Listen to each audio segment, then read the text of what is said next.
ডাক্তারবাবু আমার না একটা বেশি ছোট আর একটা বেশি বড় হয়ে গেছে, বুঝলেন? এমন বড় হয়ে গেছে যে প্যান্টের ফাঁক দিয়ে বেশি বেরিয়ে যাচ্ছে হাফ প্যান্ট করে থাকলে। আর একটা উপায় বলুন তো ডাক্তারবাবু, কী করা যায়? আমি খুব সমস্যার মধ্যে আছি, বলুন। একটা বেশি হয়ে গেছে একদম 5 কেজি, আর একটা বেশি হয়ে গেছে আমার 100 গ্রাম। কী করবো আমি, বলুন? খুব বিপদে পড়ে গেছে ডাক্তারবাবু।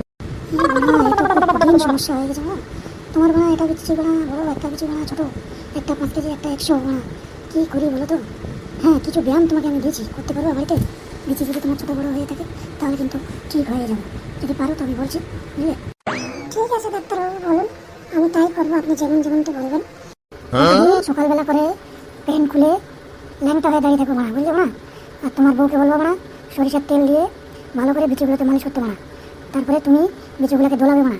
আর তোমার বউ বিচির মধ্যে ব্যাট নেবে, একটা খেলা ব্যাট ছিল তো, সেই ব্যাট দিয়ে টুকটুক করে বোলিং, মনে করো তুমি বোলিং করছো, তোমার বউ টুক করে মারবে। মারার পরে প্রতিদিন একটু করে ঝুলবে, বুঝতে পারলে মারা?